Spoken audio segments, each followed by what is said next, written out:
जी। तो अब अभी मुझे ये बताएं कैसे अभी तो आपको बता दी लेकिन आपका साढ़े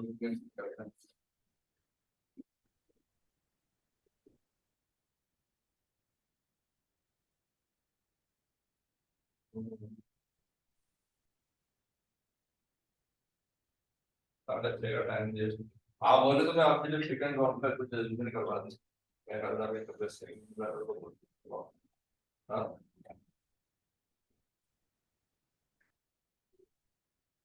आप ऐसा कितना जल्दी हो कुछ आइडिया।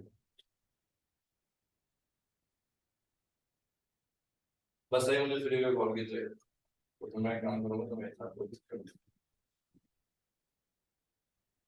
बीच में आप भी इधर आ जाइए रेस्ट कर लीजिएगा। ठीक है बस जैसे उनकी दोबारा से करना है आपको।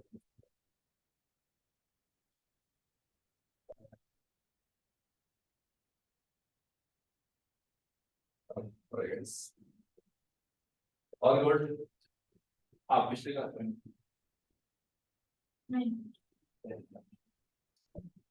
are you guys attending online classes online if not attending physically?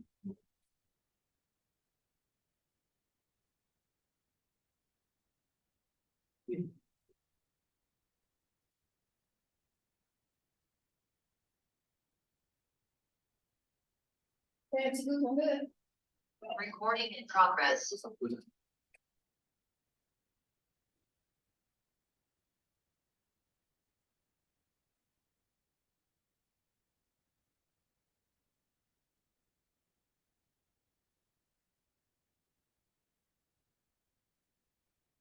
Recording in progress.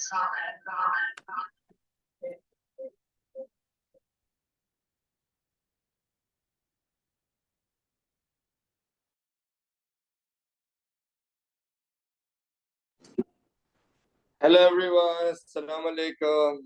Am I audible to all of you? Can someone please confirm on chat if you all can hear me?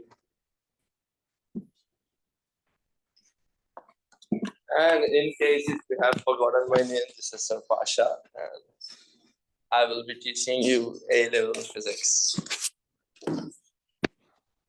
So, thank you Shehwar, Faik, Anas, Zareem, Main for your kind confirmation. And today we begin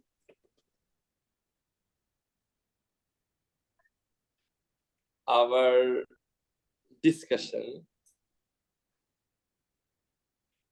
on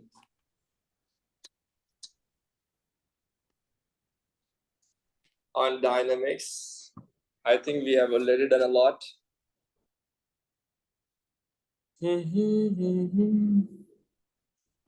We're done with third law of motion.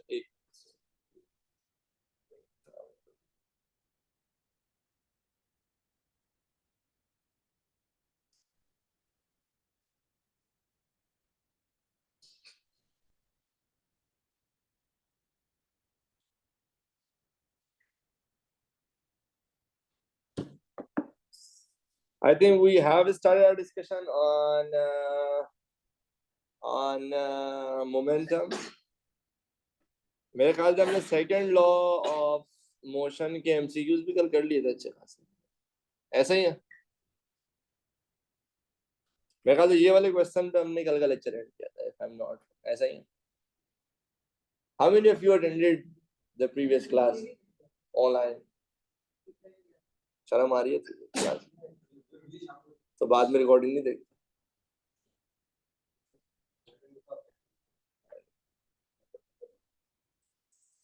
इसके बाद वाले ये सस्ते questions भी देख ही ले। ये वाला क्वेश्चन नहीं देखा, ये भी देख लेता। अरे वाह जवानों क्या बात है। चलो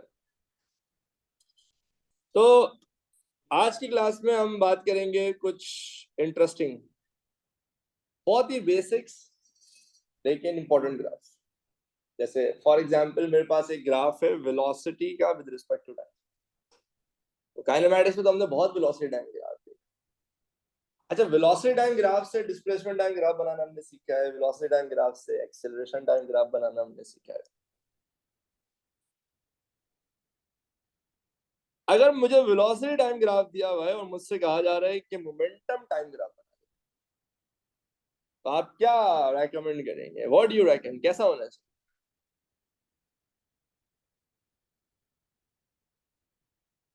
मोमेंटम का graph with respect to time.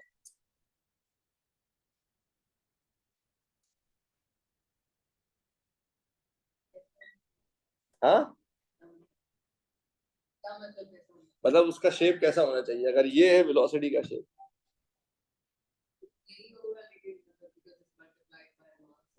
Shape बिल्कुल यही होगा। अब वो मुझे मास की वैल्यू पता नहीं है ना। हाँ, वो मतलब डिपेंड करता है, मास 1 से ज्यादा है तो ऊपर हो जाएगा, 1 से कम है तो नीचे हो जाएगा, वो कोई सही बात है। पर व्हाट इज इंपॉर्टेंट इज कि याद रखिएगा जो मोमेंटम का ग्राफ होगा ना वो बिल्कुल इन फेज होता है वेलोसिटी के ग्राफ से, क्योंकि देखिए momentum is mass into velocity. Obviously ये क्वेश्चन इस असम्पशन पे कि ऑब्जेक्ट का मास चेंज नहीं हो रहा है। अगर मास कांस्टेंट है तो मोमेंटम डिपेंड ही करता है वेलोसिटी के ऊपर। जब वेलोसिटी कांस्टेंट होगी तो मोमेंटम कांस्टेंट हो जाएगा, जब वेलोसिटी कम होगी मोमेंटम कम हो जाएगा, फिर वेलोसिटी कांस्टेंट फिर मोमेंटम कांस्टेंट, फिर वेलोसिटी बढ़ेगी फिर मोमेंटम बढ़ जाएगा, फिर वेलोसिटी कांस्टेंट फिर मोमेंटम कांस्टेंट। तो जो जैसे जैसे वेलोसिटी का ज्यादा वैसे वैसे मोमेंटम। सही है। असल में क्योंकि शुरू से आदत होती है ना ये एक ग्राफ से दूसरे ग्राफ में जाने के लिए, या तो हम ग्रेडियंट निकाल ले होते हैं या तो एरिया निकाल ले होते हैं, तो कभी कभी हम इतने सिंपल ग्राफ मिस कर जाते हैं। जब पास सेवन में एक बार पूछा गया था कि भाई ये वेलोसिटी का ग्राफ है तो आप बताएं मोमेंटम का ग्राफ कैसे बनेगा, कुछ भी नहीं करना था, वही ग्राफ दोबारा बनाया as far as the sketch is concern. Similarly this is applicable on rigid bodies, यानी ऐसे ऑब्जेक्ट्स जिनका मास चेंज नहीं होता। सिमिलरली ये एक्सेलरेशन टाइम ग्राफ। अब कोई मुझसे बोले कि भाई अगर ये एक्सेलरेशन टाइम ग्राफ है तो आप फोर्स टाइम ग्राफ बना दे। बेटा मोमेंटम बिल्कुल वेलोसिटी की डायरेक्टली प्रोपोर्शनल। जब भी दो चीजें दूसरे की डायरेक्टली प्रोपोर्शनल होती है ना तो उनका ग्राफ एक जैसा ही बनता है, गिवन के बाकी चीजें कांस्टेंट हो। ये एक्सेलरेशन का ग्राफ है तो बताए फोर्स का ग्राफ कैसे बनेगा?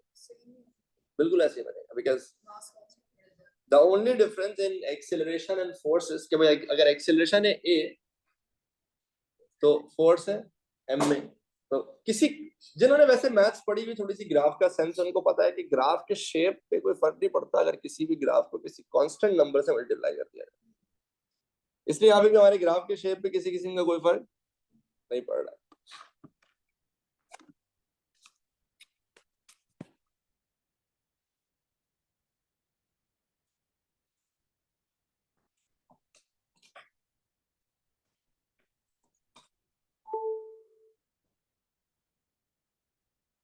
तो जल्दी से सारे लोग एक्नॉलेज कर लें if we are all good till now, तो फिर आगे थोड़ी काम की बात करते हैं।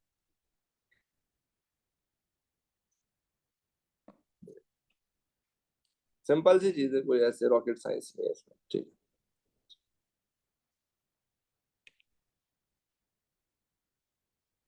This will be the case when the mass is, yes definitely shift. अगर मास कांस्टेंट नहीं तो फिर जाहिर सी बात है इस तरह से ग्राफ देगा।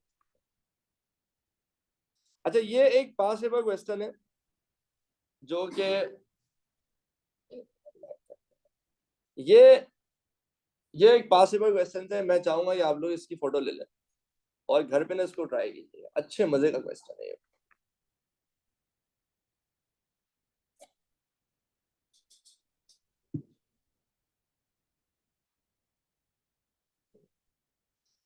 ये क्वेश्चन है, फिर ये इसकी वर्किंग है, चाहे तो उसकी भी तस्वीर ले लें घर में, पहले ट्राई कीजिएगा फिर वर्किंग से चेक कर लीजिएगा। ये पास पेपर में तो नहीं पूछा गया यार, पता नहीं 1976 में पूछा गया था। अल्लामा इकबाल जिंदा थे उस वक्त? नहीं, 9 नवंबर की छुट्टी उस वक्त भी मिली थी मतलब लोगों को। ठीक है, तो यार अभी सुबह से यही डिस्कशन चल रही है देना है नहीं देना है, मैंने कहा अरे भाई रुक जाओ यार, करते हैं फैसला। सही है। आप लोग जो अल्लामा इकबाल की छुट्टी मना रहे हैं, आप लोगों को अल्लामा इकबाल के 14 पॉइंट्स में से 4 पॉइंट्स भी याद है? ओ लेवल में याद? अबे 14 पॉइंट कायदे आज़म ने दिए थे, अल्लामा इकबाल ने नहीं दिए थे। हाँ सही है। अच्छा तो अच्छा, अभी एक छोटा सा कॉन्सेप्ट समझ ले। मुझे एक ही पॉइंट याद था, Sindh should be separated from Bombay.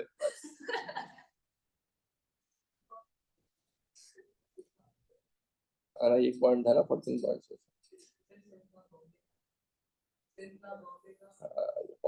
मैंने क्या पढ़ा 14 पॉइंट्स। अच्छा पिक्चर नहीं बनी, चलो ये ले स्माइल भी हो रहा है, ले लें जल्दी से। बैग आ रहा है यार।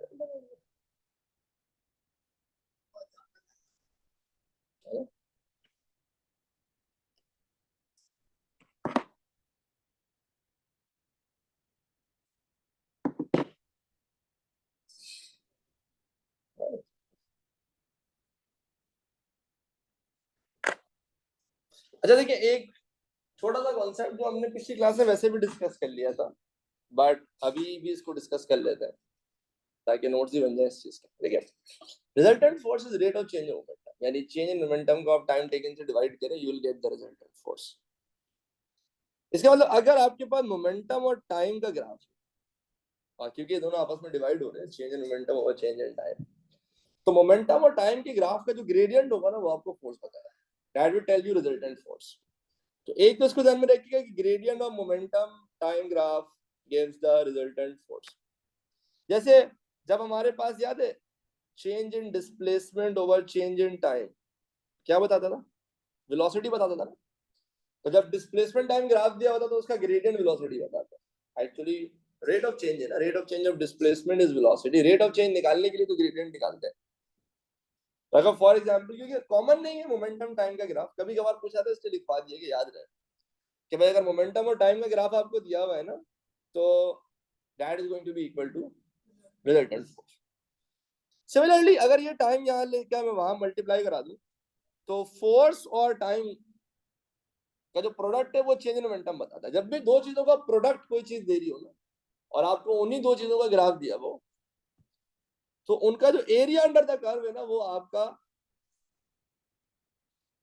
आपकी डिराइव्ड क्वांटिटी को बताता है। तो फॉर एग्जांपल अगर आपके पास फोर्स और टाइम का ग्राफ दिया हुआ है, तो उसका जो एरिया अंडर द कर्व होगा ना, that would give you what, the change in momentum.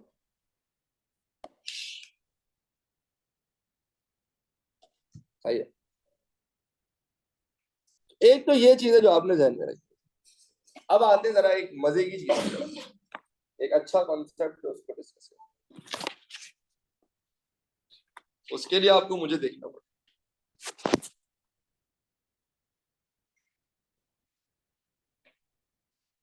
तो खोलते हैं कैमरा।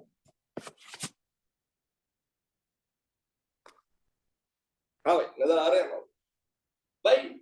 बचपन में ना मैं क्रिकेट बड़े शौक से ऑब्जर्व करता, आज भी देखता हूँ, बट बचपन में बहुत इतना पिटा हूं ना मैं अपनी अम्मा से इस चक्कर में, पूरा पूरा दिन बैठ के टेस्ट मैचेस देखता रहता था सुबह से। तो मैं एक चीज देखता था कि लाइक जितने भी विकेट कीपर्स थे ना, जैसे जिस टाइम पे मैंने बहुत क्रिकेट देखी है ना, उस जमाने में ऑस्ट्रेलिया का एक विकेट कीपर होता था एडम गिलक्रिस्ट, पता नहीं तुम लोगों को याद है, बड़ा लेजेंडरी विकेट कीपर था। हमारा भी लेजेंडरी था कमरान अकमल, वो भी वर्ल्ड नंबर 1 विकेट कीपर, जैसे एक यूनिवर्सिटी नंबर 1 यूनिवर्सिटी है ना। तो मैं एक चीज देखता था, विकेट कीपर समझते हो ना, क्रिकेट में समझते हो ना, एक बैट्समैन होता है पीछे विकेट कीपर खड़ा हुआ, तो फास्ट बॉलर जब फास्ट बॉलिंग करते थे ना, तो विकेट कीपर कैच पकड़ने के लिए पता क्या करता था, थोड़ा सा साइड होता था और हाथ को ना ऐसे पीछे लेके जाता। आज भी काफी विकेट कीपर्स करते हैं। तो मेरे को लगता था स्टाइल मारना, मैं कहता था क्या भरा में भाई, इतनी तेज बॉल आती है, यूं साइड होकर ऐसे स्टाइल मार के कैच पकड़ता है।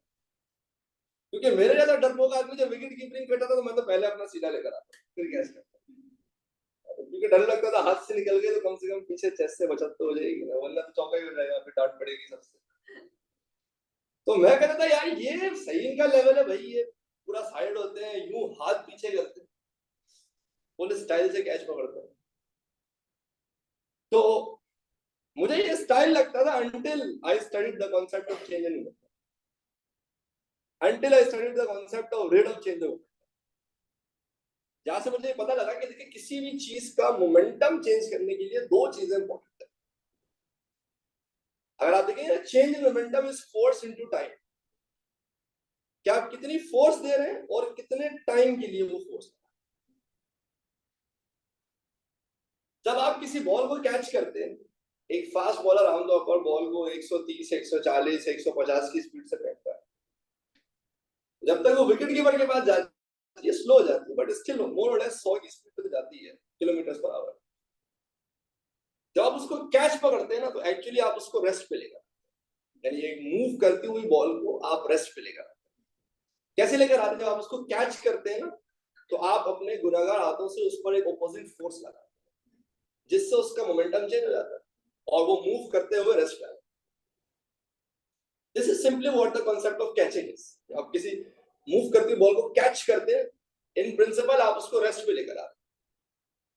अब बॉल का एक पर्टिकुलर मोमेंटम है ना, आपको रेस्ट पे लाना है, तो you want some change in momentum, for that you need to exert force.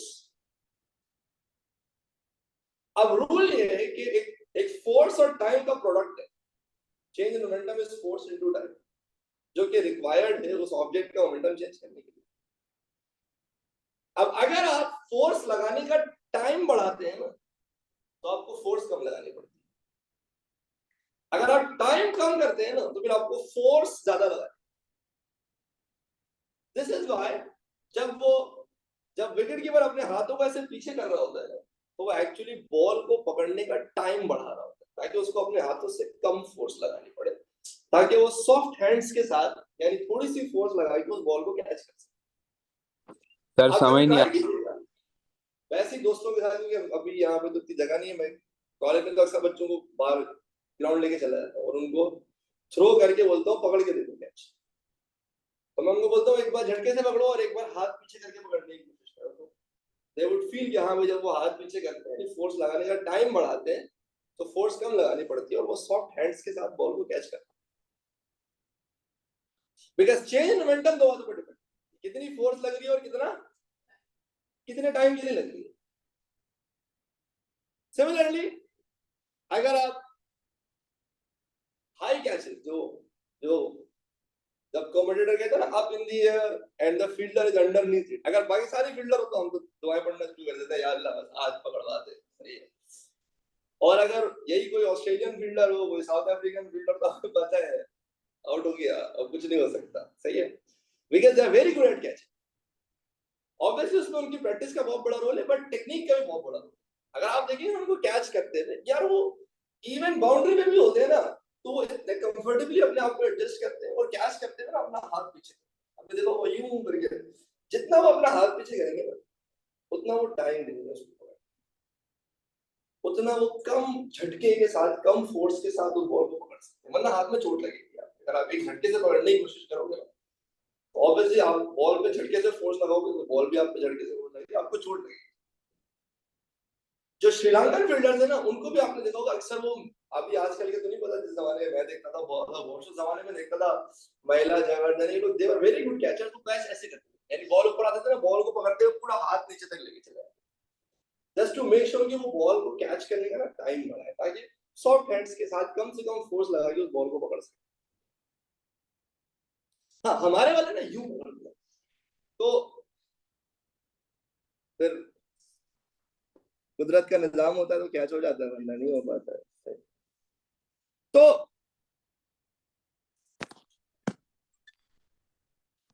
अगर मैं इस इक्वेशन को गौर से दिखाऊं ना,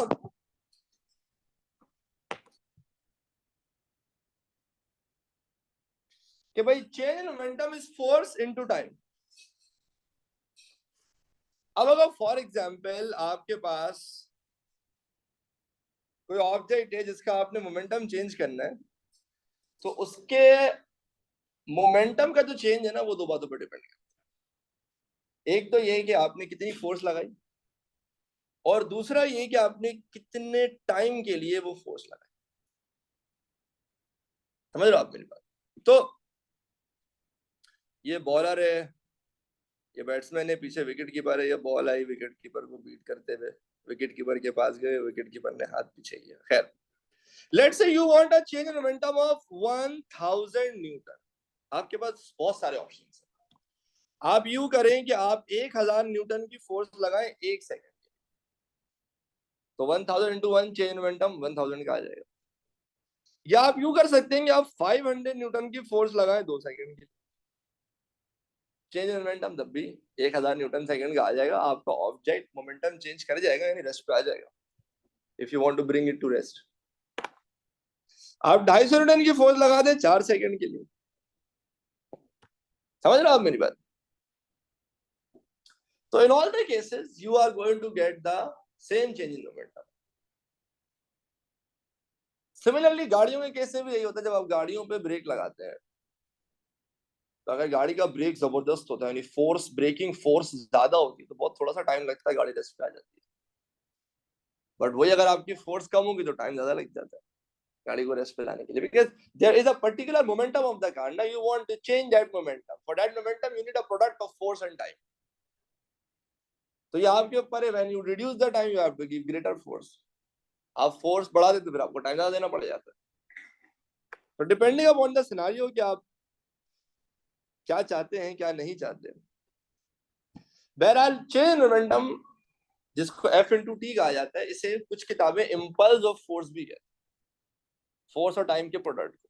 हमारे सिलेबस में इसको इम्पल्स ऑफ फोर्स के नाम से तो नहीं पढ़ाया जाता, बट पता हो तो अच्छी बात. That is the product of force and time.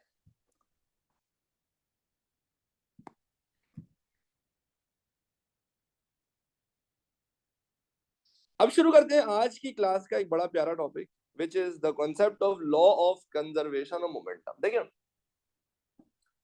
Conservation का लॉ हमने इससे पहले भी पढ़ा हुआ है, जैसे कि law of conservation of energy हम सबने पढ़ा हुआ है. Energy can neither be created nor be destroyed, but it can be converted from one form to the another. अच्छा, मोमेंटम की कोई किस्में तो होती नहीं है, लेकिन मोमेंटम भी ना इस यूनिवर्स का कंजर्व, यानी किसी भी आइसोलेटेड सिस्टम को उठा लें, उसका टोटल मोमेंटम कंजर्व है. एक मिनट.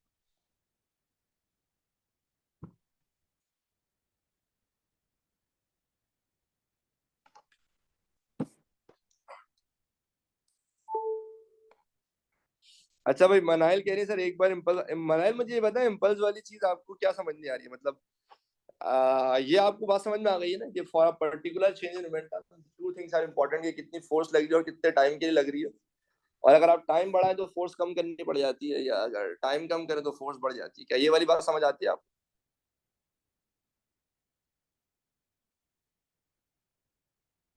मनाहिल,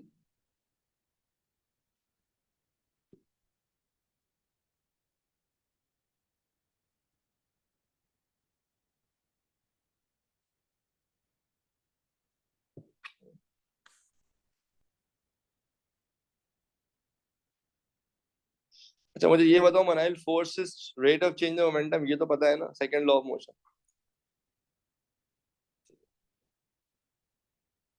ठीक है, तो change in momentum is force into time.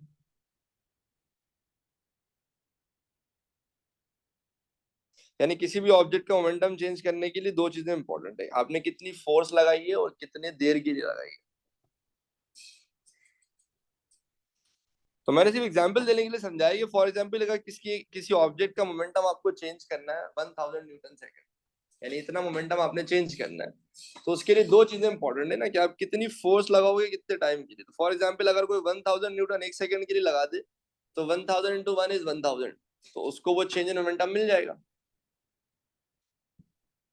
अगर कोई चाहे तो 500 न्यूटन की फोर्स 2 सेकंड के लिए लगा ले, तब भी उसको उतना ही चेंज इन मोमेंटम मिल जाएगा. तो जब मैंने टाइम बढ़ाया है ना, तो चेंज इन यानी फोर्स की वैल्यू ऑटोमेटिकली कम हो गई है. ये समझाना चाह रहा था मैं, for the same change in momentum. ठीक है, ये जो मैं फोर्स और टाइम को मल्टीप्लाई कर रहा हूं ना, इसे प्यार से इंपल्स ऑफ फोर्स कहा जाता है. मतलब इस प्रोडक्ट का नाम है इंपल्स ऑफ फोर्स.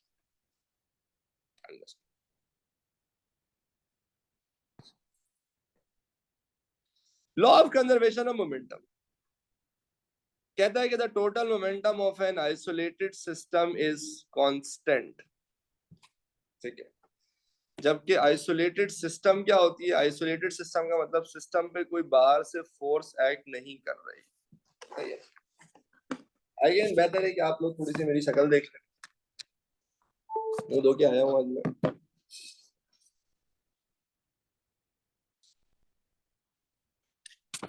देखिए भाई,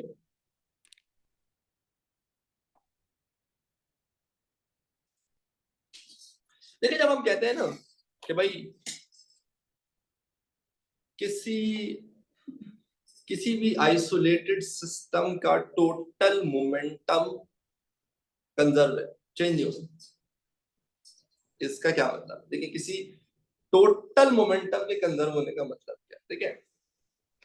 अगर हम इफ वी ट्रूली अंडरस्टैंड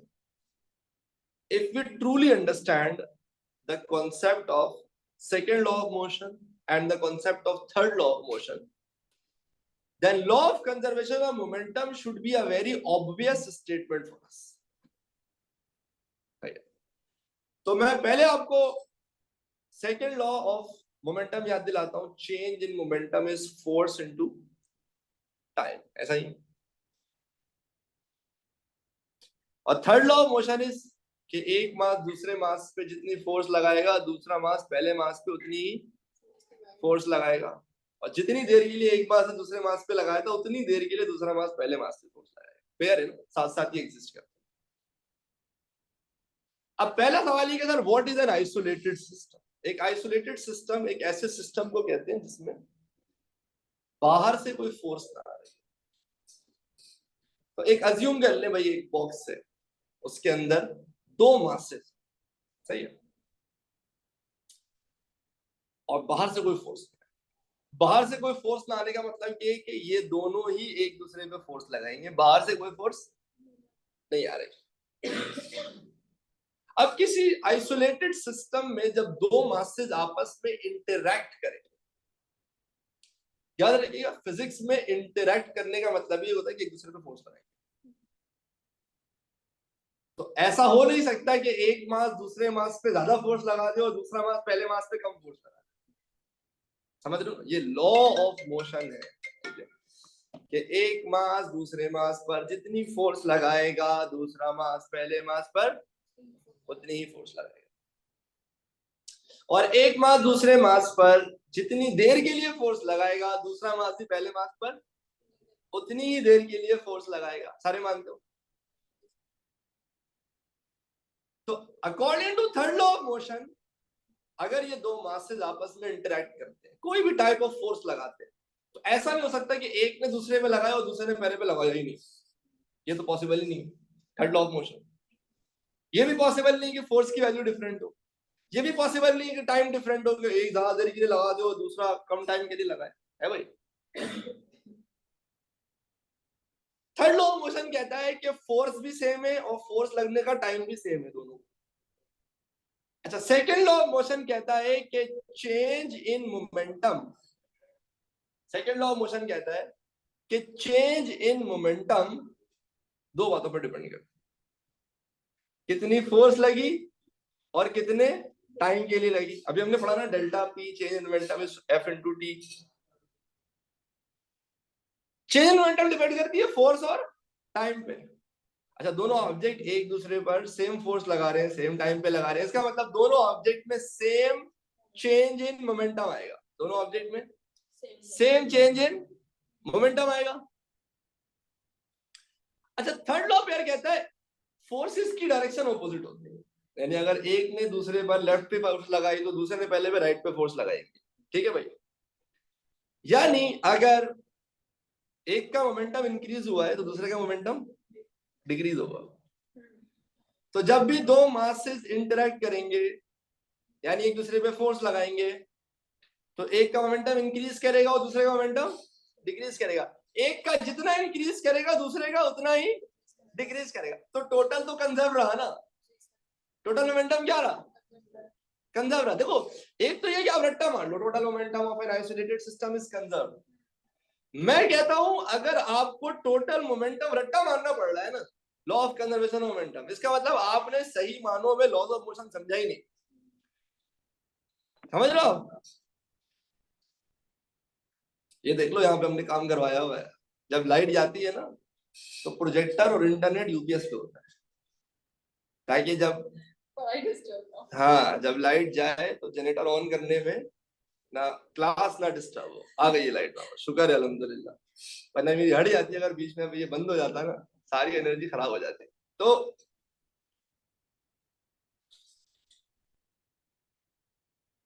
तो प्यारे बच्चों, जब मैं कहता हूं total momentum of an isolated system is conserved, इसका मतलब ये कि इस यूनिवर्स में या किसी भी सिस्टम में अगर कोई एक मास मोमेंटम गेन करेगा तो कोई दूसरा मास उतना ही मोमेंटम लूज करेगा ताकि टोटल मोमेंटम क्या रहे, बोलो ना, कंजर्व रहे.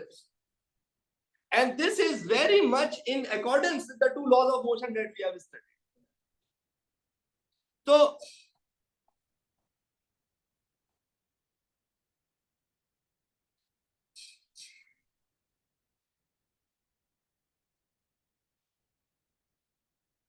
अच्छा, मैं काम करता हूं, मैं आपको थोड़ा सा वैसे ही लिख के समझाता हूँ, ठीक है, क्योंकि बड़ा इंपॉर्टेंट है इसको समझना. और अभी एग्जाम्पल तो देता ही रहूंगा, एग्जाम्पल ही एग्जाम्पल है. पहले लॉ को समझाने के लिए लॉ की स्टेटमेंट और एक जनरल इक्वेशन पहले आपको समझा देता हूँ, फिर उसके बाद एग्जाम्पल ही एग्जाम्पल है, ठीक है.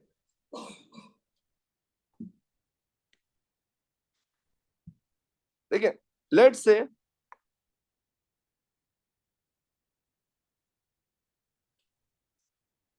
मेरे पास दो मासेस हैं, दो बॉडीज हैं, एक का मास है m1 और एक का मास है m2, ठीक है. रिमोट है इसी में यार, गर्मी में. एक मिनट होल्ड कीजिएगा.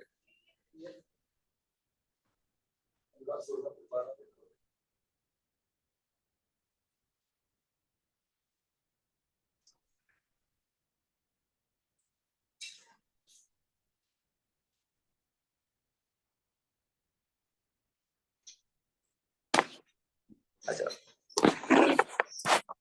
मेरे पास दो बॉडीज हैं, एक का मास है m1 एक का मास है m2, और वो दोनों मूव कर रहे हैं with velocities u1 and u2. Isolated system में है, बाहर से कोई फोर्स नहीं एक्ट करेगी.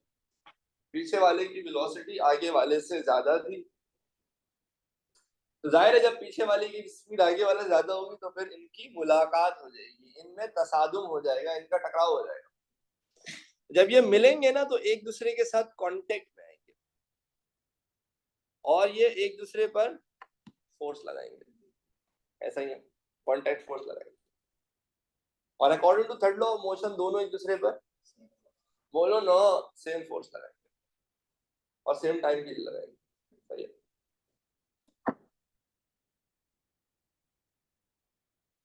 और फिर कोलिजन के बाद दोनों एक नई वेलोसिटीज के साथ मूव करना शुरू हो जाएंगे, दोनों की वेलोसिटीज चेंज हो जाएंगी. डेफिनेटली किसी एक की बढ़ेगी, किसी एक की कम होगी, किसी एक का मोमेंटम बढ़ेगा, किसी एक का मोमेंटम कम होगा.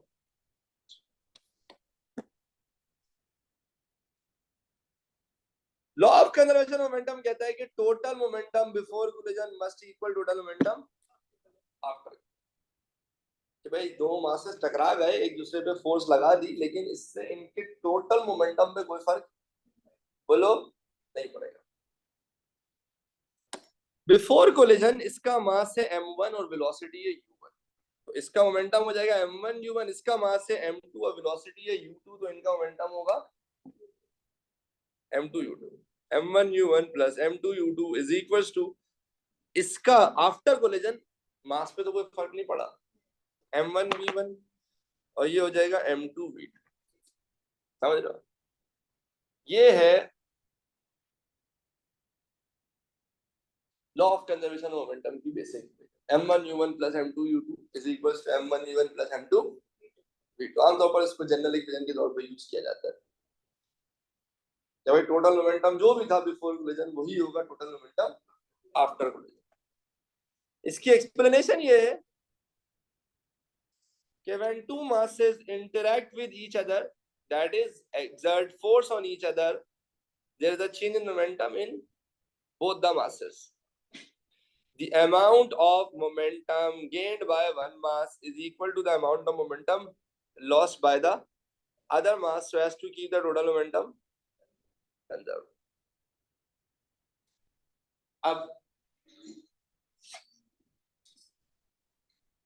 अब कुछ लोगों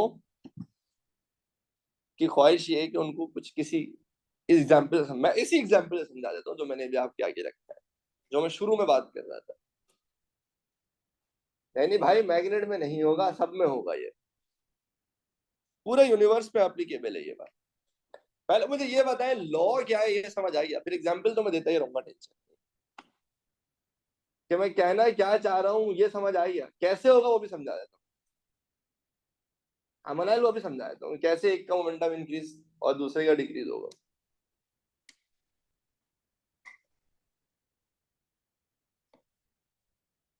जल्दी से सारे एक्नॉलेज करें if you all understand the law.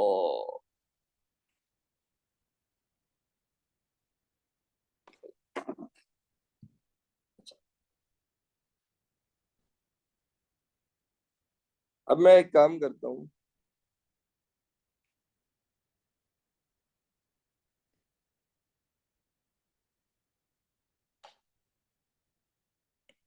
आपके पास एक चीज समझाता हूँ, देखिए यस इसकी क्लास में सारे अच्छा देखिए, किससे बात हो रही थी, किसी एक से बात करता हूँ, मनाइल आपसे बात करता हूँ, ठीक है मनाइल, तो आपने जरा क्विकली ना हमें रिस्पॉन्ड करना है।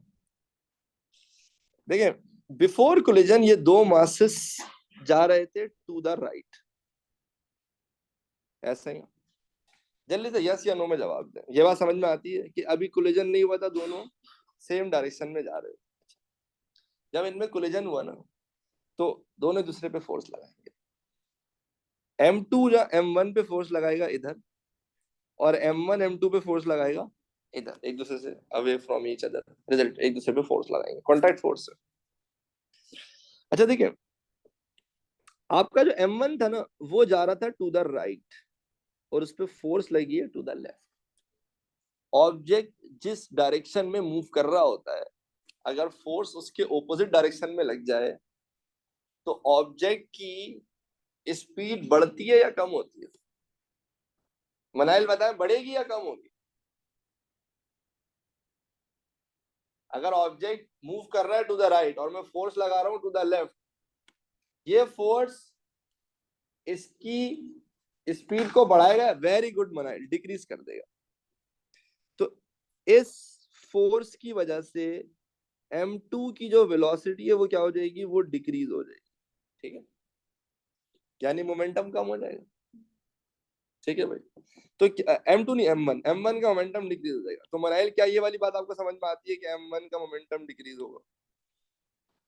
यस सर, ठीक है। अभी सुनो, तो वो तो बात की बात है, वो डिपेंड करता है कितनी फोर्स लगी, बहरहाल डिक्रीज तो हो जाएगा। अच्छा बिफोर कोलिजन U2 जा रहा था आगे की तरफ, सही है,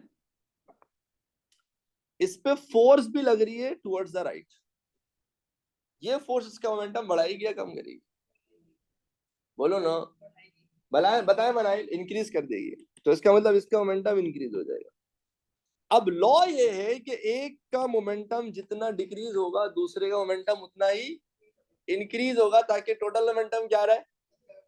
और वो क्यों होगा? क्योंकि देखिए दोनों का चेंज इन मोमेंटम किस बात पे डिपेंड करता है, फोर्स और टाइम के ऊपर, कि कितनी फोर्स लगी और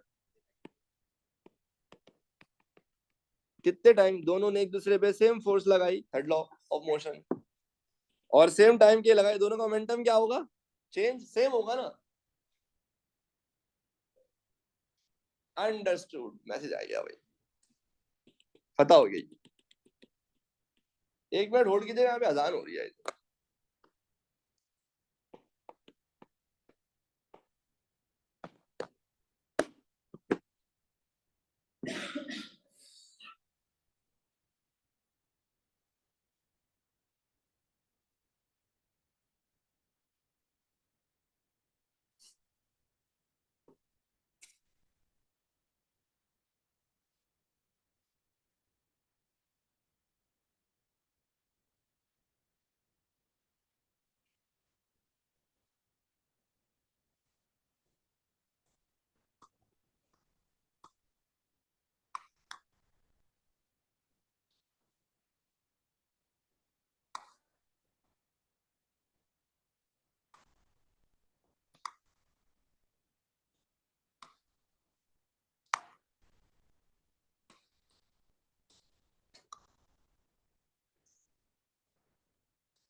ठीक है भाई।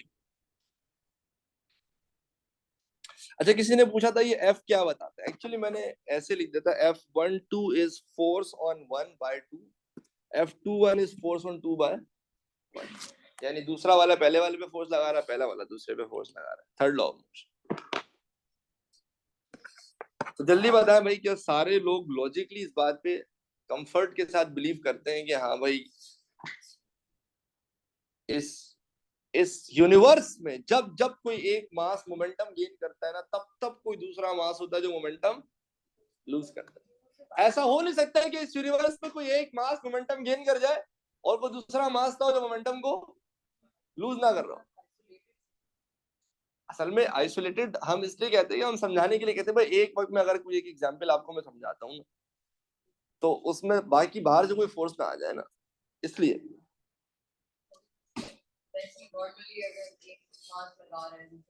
दूसरा भी पहले पे लगाएगा ना, हाँ तो वो आएंगे तो फिर उनपे भी फोर्स लगेगी, समझ लो। बाहर वाला आएगा तो बचेगा नहीं वो, फिर उस पर भी तो फोर्स लगेगी। इसीलिए मैं कह रहा हूँ इस यूनिवर्स में ऐसा हो नहीं सकता है कि आप किसी को चंपे करा के निकल जाए। और थर्ड लॉ ऑफ मोशन है ना भाई, आपने किसी का मोमेंटम चेंज किया तो वो भी आपका मोमेंटम चेंज करेगा, और उतना ही चेंज करेगा जितना आपने उसका किया था। हाँ, चाहे कोलिजन इलास्टिक हो, इनइलास्टिक हो, प्लास्टिक हो, जैसा भी हो, सब में होता है भाई, ये लॉ है। समझो, लॉज की ना सिग्निफिकेंस बड़ी ज्यादा होती है भाई। Something is which is been tested again and again and found no mistake in it. May I please get acknowledgement from everyone so I can confidently move on towards further discussion?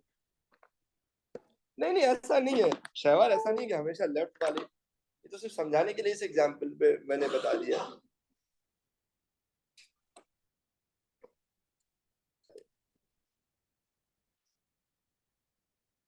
तो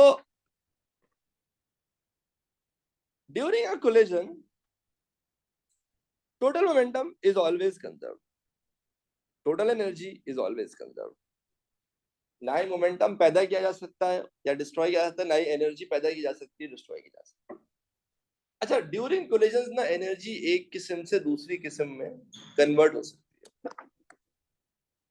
तो in a collision total kinetic energy may और may not be conserve. देखिए, energy हमेशा conserve है, total kinetic energy conserve हो भी सकती है और नहीं भी हो सकती है। ऐसा हो सकता है कि दो मासेस में कोलिजन हुआ और कोलिजन होने के बाद उनकी काइनेटिक एनर्जी यानी टोटल काइनेटिक एनर्जी चेंज नहीं। ऐसा हो सकता है कि कोलिजन हुआ और उनकी काइनेटिक एनर्जी किसी और फॉर्म में कन्वर्ट हो गई। तो दोनों ही पॉसिबिलिटी है। ऐसे कोलिजन्स जिसमें टोटल काइनेटिक एनर्जी कंजर्व हो, ऐसे कोलिजन्स को फिजिक्स में प्यार से इलास्टिक कोलिजन कहते हैं। क्या कहते हैं? Elastic collision. और ऐसे कोलिजन जिसमें टोटल काइनेटिक एनर्जी कंजर्व ना हो, कंजर्व ना होने का मतलब ये है कि एनर्जी तो कंजर्व ही होती, काइनेटिक एनर्जी कंजर्व नहीं, मतलब किसी और फॉर्म में कन्वर्ट हो गई, तो ऐसे कोलिजन्स को इन इलास्टिक कोलिजन कहते हैं। जैसे मैं आपके आगे कुछ खूबसूरत मिसालें देता हूँ। दो ट्रॉलीज थी जी, हुजैफा पूछे बेटा, कुछ पूछ रहे हैं आप? जी सर, मेरा एक सवाल है। जी जी पूछे। सर मेरा सवाल है, लाइक एक छोटी सी बॉल ऐसे रोल कर रही है टेबल पे, एंड आपने इसको अपनी उंगली से रोक दिया, तो वो तो बॉल ही रुक गई, तो उसका मोमेंटम तो खत्म ही हो गया, तो फिर वो लॉ तो फेल हो गया। अरे यार, ये तो इतना प्यारा सवाल कर लिया ना इस जवान ने मुझसे। ये पहले तो मैं इसको अपनी शक्ल दिखा। सही है भाई, ये बड़ा अच्छा सवाल है। फिजिकल वाले भी खुश हो गए कि सर, ऐसे इन्होंने सवाल ये पूछा है कि सर, जैसे इस टेबल पे मैं कोई बॉल रोल करता हूँ तो मैं बॉल पे फोर्स लगाता हूँ, तो मैं तो पीछे नहीं जाता, बट बॉल तो रुक जाती है, तो मेरा मोमेंटम तो चेंज नहीं हुआ, बॉल का मोमेंटम चेंज हो गया। अब देखिए, मैं आपको समझाता हूँ। एक्चुअली आप जिस एग्जाम्पल की बात कर रहे हैं ना, वो एग्जाम्पल आप जो दे रहे हैं वो एक आइसोलेटेड सिस्टम की एग्जाम्पल नहीं है। जैसे मैं अगर फॉर एग्जाम्पल एक मेरा हाथ अगर फॉर एग्जाम्पल ऐसे, मेरा हाथ ना ऐसे, ये उंगली देख रहा हूँ मैं, ये ऐसे मेरा हाथ रखा हुआ है सामने, ठीक है। कोई कोई चीज है जो कि रोल होते हुए आती है, ठीक है। ये एप्पल की पेंसिल, यार इसको ऐसे पकड़ लो, ठीक है। और नीचे करना। देखो ये एप्पल पेंसिल है ना, ये ऐसे रोल होते हुए आती है और मेरे हाथ से रुक जाती है।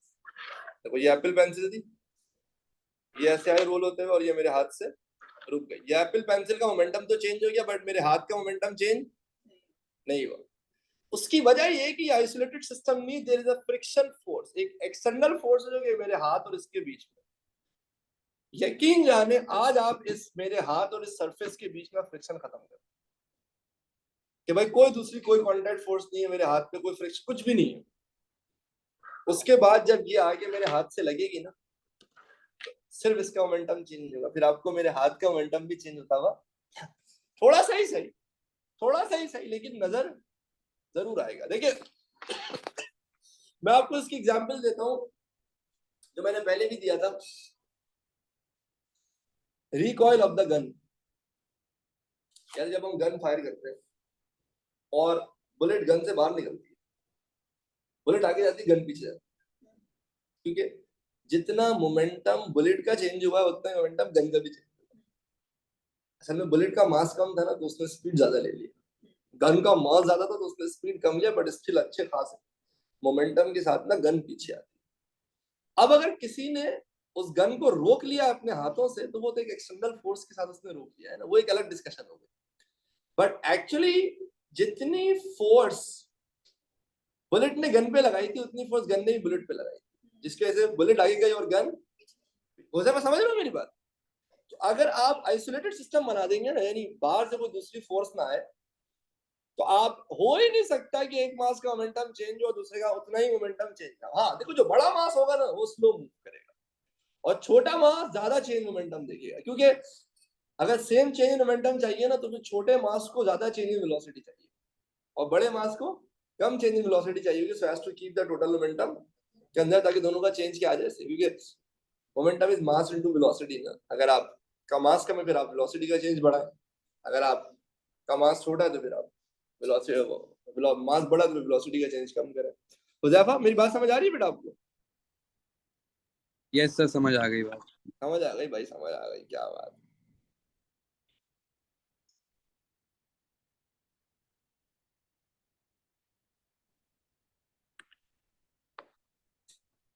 अब मैं आपके आगे एक एग्जांपल करता हूँ। बिफोर कोलिजन दो मासेस, दो ट्रॉलीज थी, टॉय ट्रॉलीज ना बच्चों, दोनों एक दूसरे की तरफ मस्त भागते हुए आ रही, ठीक है भाई। हर चीज का मोमेंटम होता है, हर चीज, हर मास जो मूव कर रहा है ना इस यूनिवर्स में, उसका मोमेंटम है। टोटल मोमेंटम बिफोर कोलिजन क्या होगा बताएं? इसका मोमेंटम है mv और इसका mv, टोटल कितना हो जाएगा? बोलो ना, टोटल मोमेंटम हो जाएगा 2mv। चलो रिपीट आफ्टर मी, मैं तौबा करता हूँ, बोलो बोलो बोलो। हाँ, तौबा करता हूँ इस बात से कि टोटल मोमेंटम है 2mv, क्योंकि देखिए अगर एक का मास है प्लस v तो दूसरे का मास है minus v। Momentum is a vector quantity, अगर एक सीधा जा रहा है तो दूसरा उल्टा जा रहा है। हाँ भाई, तो टोटल मोमेंटम कितना हो गया बेटा? हमारे फिजिक्स के टेस्ट के मार्क्स जितना, यानी कि मतलब मजाक कर रहा था, 0 हो गया, ठीक है भाई। हाँ भाई, मुलाकात हुई, एक दूसरे को समझ नहीं आया, मैंने बोला चलो भाई कट लेते हैं, टकरा के दूर हो गए, जुदा हो गए एक दूसरे से। मास भी वही था, वेलोसिटी भी वही थी बस। तो आफ्टर कोलिजन पे टोटल मोमेंटम माशाल्लाह दूसरे टेस्ट में भी वही आया, 0, ठीक है। तो ये हो गया टोटल मोमेंटम बिफोर कोलिजन और ये हो गया टोटल मोमेंटम आफ्टर। अच्छा, ये कोई बड़ी बात नहीं, क्योंकि मोमेंटम तो हमें पता है हमेशा ही कंजर्व होता है, वो तो हमेशा ही कंजर्व होता है, लॉ है वो तो। हम इनकी टोटल काइनेटिक एनर्जी निकालते हैं बिफोर कोलिजन, तो इसी kinetic energy half mv square और इसकी काइनेटिक एनर्जी भी हो जाएगी हाफ mv स्क्वायर। याद रखिए काइनेटिक एनर्जी एक प्योर स्केलर क्वांटिटी है, उसको नेगेटिव नेगेटिव लगाने की चोरपन मत कीजिएगा, उसको सिंपली ऐड कर दीजिएगा। हाफ mv स्क्वायर मिलके हो जाएंगे आधा आधा एक, यानी mv स्क्वायर, ठीक है भाई। आपको समझ आ रहा है बेटा? अच्छा, आफ्टर कोलिजन भी वही हाफ mv स्क्वायर कितना हो गया? वही mv स्क्वायर। नहीं, हमेशा 0 नहीं होगा, बस जो पहले होगा वही बाद में होगा। शाबाश शाबाश, जैसे इस केस में बिफोर 0 था तो आफ्टर भी 0 ही होगा। जरूरी नहीं हमेशा जीरो ही हो, बट ये कि बिफोर कोलिजन जो भी टोटल मोमेंटम था ना, आफ्टर कोलिजन वही टोटल मोमेंटम होगा। प्लैनेट्स की एंगुलर मोमेंटम निकलती है, वो हमारे सिलेबस में भी है।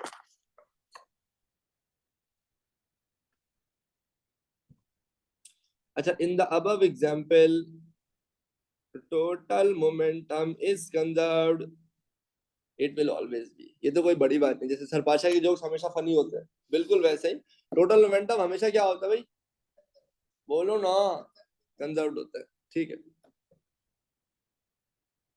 Total kinetic energy is also conserved, ये हमेशा नहीं होता, ये बस एक इत्तेफाक से इस एग्जांपल में हो गया। जैसे मैं आपको एक और एग्जांपल देता हूँ तो आपको समझ आएगा। टोटल मोमेंटम काइनेटिक एनर्जी भी कंजर्व है, बट वो हमेशा नहीं हो। जैसे मैं आपको दिखाता हूँ, मैं कह रहा हूँ भाई कल मैंने अपनी बेटी को एक किताब खरीद के दी है, अब आगे बात नहीं होगी।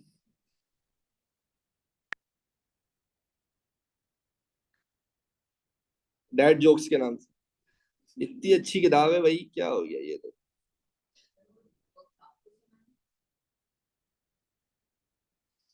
मॉल में बैठ के पढ़ रही थी।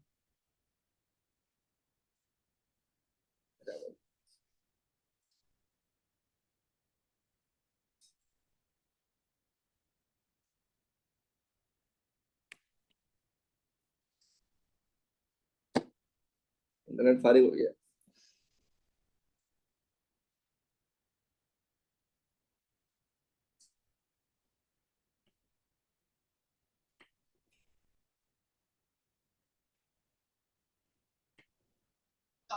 आ गया भाई। इसने मुझे एंड में गोली मारी है, वो ये मुझे ऐसा लगा कि इसने देख के ये डिसाइड किया है कि ये मेरे बाप ने ही लिखी है किताब।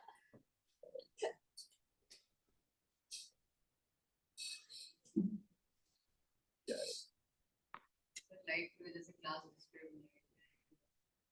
बताओ यार, ये कोई बात, कब से गंजा कराया ना, ये शरारती बहुत हो गई है, हर चीज उठा के फेंकना शुरू हो गई। खैर वापस आते हैं। हुआ ये कि दो मासेस सेम वेलोसिटी के साथ ओपोजिट डायरेक्शन में आ रहे थे, इनकी मुलाकात हो गई, फिर मिले ऐसे कि हमेशा के लिए अमर हो गए। समझ रहे हो, चिपक के रह गए, घुस के रह गए, यूं समझ ले हालत सुकून में आ गए, रेस्ट पे आ गए। जैसे आमतौर पर एक्सीडेंट में होता है ना, दो गाड़ियां मिलती हैं तो फिर बिल्कुल ही क्रैम्प हो जाती है सामने से। ठीक है भाई, सही है हसन भाई, सही है, समझ गया मैं, बिल्कुल ऐसा ही है।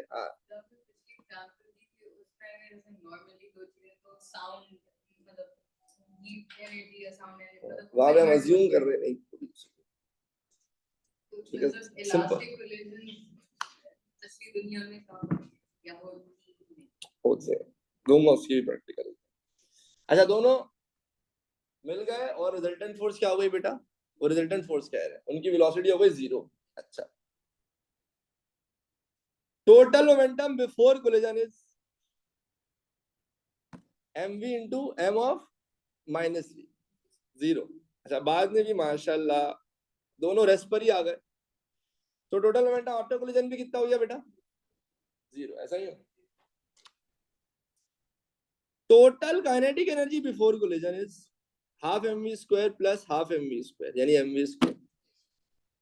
Total kinetic energy after collision अब की बार कितनी है, अब स्पीड दोनों ही रेस्ट पे आ गया तो काइनेटिक एनर्जी भी क्या हो जाएगी, 0 हो जाएगी ना। यानी इस एग्जांपल में मोमेंटम तो कंजर्व है, kinetic energy conserve, again energy conserve है, काइनेटिक एनर्जी कंजर्व नहीं। यानी डेफिनेटली जब कोलिजन हुआ होगा तो ये काइनेटिक एनर्जी किसी और फॉर्म में कन्वर्ट हो गई होगी, like heat energy, like elastic potential energy. जब मासेस डिफॉर्म होते हैं, हम पढ़ेंगे डिफॉर्मेशन के चैप्टर में कि किस तरह एनर्जी दूसरी फॉर्म्स में कन्वर्ट हो जाती है। बट एक बात श्योर है कि यहाँ पर काइनेटिक एनर्जी कंजर्व नहीं है, समझ लो।